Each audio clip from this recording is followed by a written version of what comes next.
İki ölkə arasında mövcud münasibətlər və onların inkişaf potensialı, imzalanmış strateji saziş və bu sazişin hər iki ölkəyə verə biləcəyi faydalar müzakirə olunub. Gürcüstanın baş naziri nümayəndə heyəti ilə birlikdə rəsmi səfərlə Qazaxıstanda olub. Gürcüstan hökumətinin başçısı Qazaxıstanın baş naziri ilə geniş tərkibdə görüş keçirib. Digər mühüm mövzularla yanaşı Anakliya limanı, kənd təsərrüfatı məhsullarının Qazaxıstana ixracı və turizm məsələləri də müzakirə olunub. Gürcüstan ilə Qazaxıstan arasında ticarət iqtisadi əlaqələr xüsusilə sürətlə inkişaf edir. Bunu jurnalistlərə İqtisadiyyat və Davamlı İnkişaf naziri Maryam Kvrilishvili bildirib. O, baş nazirin rəhbərliyi ilə Qazaxıstanın paytaxtında keçirilən rəsmi səfərdə iştirak edib. Maryam Kvrilishvilinin sözlərinə görə iki ölkə arasında əməkdaşlığın xüsusilə orta dəhliz çərçivəsində daha da gücləndirilməsinin vacibliyi vurğulanıb və dəhlizin iqtisadi əhəmiyyətinə xüsusi diqqət yetirilib. Səfəri Gürcüstanın Xarici İşlər naziri Maqabacarishvili də yekunlaşdırıb. Onun qiymətləndirməsinə görə bu səfər Gürcüstan və Qazaxıstan arasında mövcud olan sıx tərəfdaşlığı, eləcə də hər iki ölkənin strateji əhəmiyyət daşıyan sahələrdə əməkdaşlığı birgə səylərlə inkişaf etdirmək əzmini bir daha təsdiqləyib. Gürcüstanda Qaradəniz İqtisadi Əməkdaşlıq Parlament Assambleyasının 67-ci Baş Assambleyası keçirilir. Parlament forumunun əsas mövzusu regional əməkdaşlığın təşviqində süni intellektin rolu, Qaradəniz regionunda innovasiya, bağlantılıq və dayanıqlı inkişafdır. 67-ci Baş Assambleya Kaspi Bələdiyyəsinin Mepsixali kəndində keçirilir. Tərkibində 12 dövlətin birləşdiyi bu platforma ölkələr arasında siyasi dialoqun, iqtisadi əməkdaşlığın və regional sabitliyin möhkəmləndirilməsinə xidmət edir. Qaradəniz İqtisadi Əməkdaşlıq Parlament Assambleyasının 67-ci plenar iclasında Gürcüstan parlamentinin daimi nümayəndə heyətinin rəhbəri İrakli Mezonishvili 2 il müddətində Qaradəniz İqtisadi Əməkdaşlıq Parlament Assambleyasının vitse-prezidenti seçilib. Peter Fischer'in Gürcüstanda Almaniyanın səfiri kimi fəaliyyət müddəti başa çatıb. O, bu barədə Fischer sosial şəbəkədə yazıb. Gürcüstandakı səlahiyyət müddətimiz başa çatdı. Təşəkkür edirəm. Sağ olun və auf Wiedersehen deyə Fischer paylaşımında bildirib. Xatırladaq ki, Peter Fischer 2022-ci ildə Almaniyanın Gürcüstandakı səfiri vəzifəsinə təyin olunmuşdu. Məsələ hakim komanda tərəfindən də dəyərləndirilib. Parlamentin sədri bildirib. Peter Fischer 3 il ərzində 30 illik tərəfdaşlığı dağıtdı. Ümid edirəm ki, onun gedişi Gürcüstan ilə Almaniya arasında münasibətlərin yaxşılaşması və yeni bir başlanğıc üçün əsas olacaq. Vahid Milli Hərəkat Partiyanın təşkilat inkişafı ilə bağlı yeni konsepsiyanı təqdim edib. Konsepsiyanın məqsədi ənənəvi şaquli partiya strukturunu müasir, rəqəmsal və vətəndaşların geniş inkişafına əsaslanan şəbəkə modelinə çevirməkdir. İslahatın əsas məqsədi partiyanın daha açıq olması, şəffaflığın artırılması və qərarların qəbulunda üzvlərin və tərəfdarların daha fəal iştirakının təmin edilməsidir.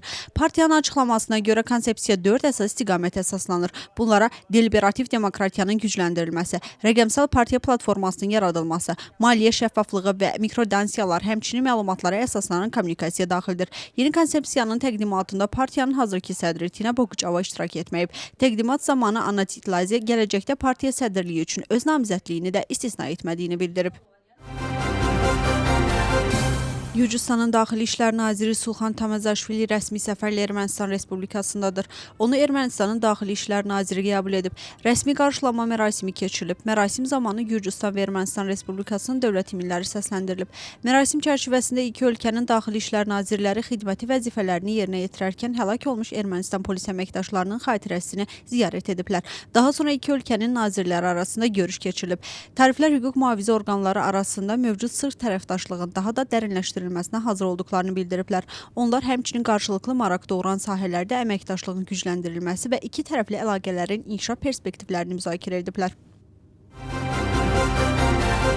Dövlət Təhlükəsizlik Xidməti rəisinin birinci müavini Laşa Mığradze New Yorkda keçirilən BMT-nin terrorla mübarizə həftəsində iştirak edib. Konferansın əsas mövzusu terrorizmdən azad gələcək, üzv dövlətlərin rəhbərliyi və fəaliyyəti ilə çox tərəfli yanaşmalara qlobal sadiqliyin gücləndirilməsidir. Terrorla mübarizə həftəsi çərçivəsində BMT-nin mənzil qərargahında terrorizmlə mübarizə sahəsində mövcud çağırışlar, onların həlli yolları, eləcə də çox tərəfli şəbəkələr vasitəsilə koordinasiya və əməkdaşlığın gücləndirilməsinə dair panel müzakirələri keçiriləcək. Gürcüstan nümayəndə heyəti həmçinin BMT Baş Assambleyasının plenar iclasında iştirak edəcək. Həmin iclas çərçivəsində BMT-nin terrorla mübarizə üzrə qlobal strategiyasının yenilənmiş versiyası təsdiqlənəcək.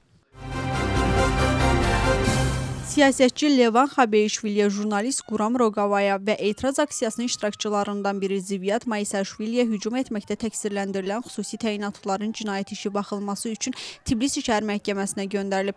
Məhkəmə iclasında onların barəsində seçilmiş həbs qətimkan tədbirində də yenidən baxılıb və bütün təqsirləndirilən şəxslər həbsdə saxlanılıblar.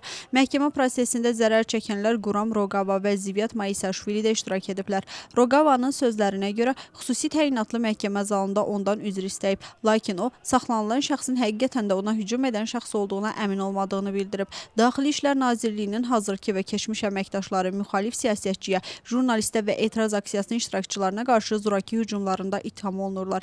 Hər üç hadisə 2024-cü ilin noyabr ayının sonunda başlayan etiraz aksiyaları zamanı baş verib. Saxlanılan 5 nəfərdən 3-ü keçmiş, biri hazırki xüsusi təyinatlı əməkdaşdır. Biri isə mühafizə polisi departamentində çalışır. Məlum olub ki, keçmiş xüsusi təyinatlarından biri son olaraq dövlət təhlükəsizlik xidmətində işləyib. 5 təqsirləndirilən şəxsin hamısına xidməti səlahiyyətlərini zor tətbiq etməkdə aşmaq məqsədi ilə ittiham irəli sürülüb. Quram Roqava ilə bağlı epizod üzrə isə saxlanılan şəxsə əlavə olaraq jurnalistin peşə fəaliyyətinə zor tətbiq etməklə qanunsuz mane olma maddəsi ilə də ittiham verilib. İrəli sürülən ittihamlar 5 ildən 8 ilədək azadlıqdan məhrum etmə cəzasını nəzərdə tutur. Sosial şəbəkələrdə yayımlanan təhqiramiz şərhlərlə bağlı işlər üzrə məhkəmə bugün bir neçə qərar qəbul edib.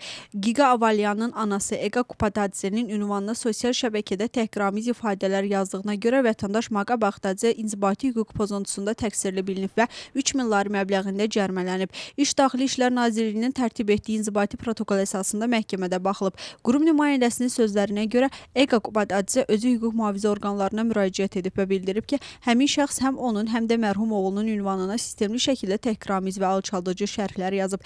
Eyni gündə məhkəmə daha iki oxşar işi də araşdırıb. Nada Feradze, Bera İvanişvili və digər şəxslərə qarşı sosial şəbəkədə nifrət xarakterli şərhlər paylaşdığına görə 3000 lari cərmələnib. Həmçinin müğənni Nuqa Buzaladze ünvanına təhqiramiz şərh yazdığına görə vətəndaş Liya Alavidze inzibati məsuliyyətə cəlb olunub və 1500 lari cərmə edilib.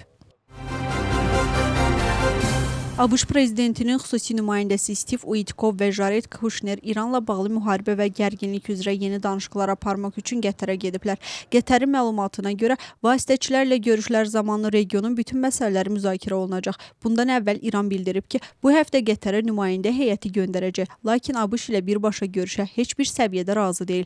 Bu qərar Fars körfəzində baş verən hücumlardan sonra danışıqların yenidən sual altına düşməsi ilə bağlıdır. Tehran tərəfi bildirir ki, İranlı danışıqçılar əsas diqqəti Qətər rəsmiləri ilə çərçivə razılaşmalarına yönəldəcəklər. Danışıqların əsas gündəliyində isə İranın dondurulmuş aktivlərinin açılması və İran neftinin ixracına tətbiq olunan sanksiyaların yumşaldılması məsələləri dayanır. Avropa Komissiyası Ukraynaya 90 milyard avroluq kredit çərçivəsində ilk tranş 3,9 milyard avro köçürüb. Mediaya görə bu vəsait Ukrayna istehsalı olan pilotsuz uçuş aparatlarının alınmasına yönəldiləcək. Avropa Komissiyasının açıqlamasında bildirilir ki, bu tranş həm dronların satın alınması, həm də Ukraynanın Rusiyanın davam edən hərbi təcavüzünə qarşı müqavimətini gücləndirən əsas imkanların inkişafı üçün nəzərdə tutulub. Eyni zamanda mənbələr bildirir ki, ödənişdə gecikmə olub. Çünki Avropa Komissiyası dron təchizatı ilə bağlı müqavilələri hələ də yoxlayırdı. 2026-cı ilin may ayında ötən ilin eyni dövrü ilə müqayisədə iqtisadiyyat 6,4% artıb. 2026-cı ilin ilk 5 ayının orta göstəricisi isə 7,8% təşkil edib. Məlumatı Milli Statistika Xidməti yayıb. Artıma əsas töhfə verən sahələr maliyyə və sığorta fəaliyyəti, informasiya və kommunikasiya, emal sənayesi, nəqliyyat və ambar təsərrüfatı. Eyni zamanda tikinti sektorunda azalma tendensiyası qeydə alınıb.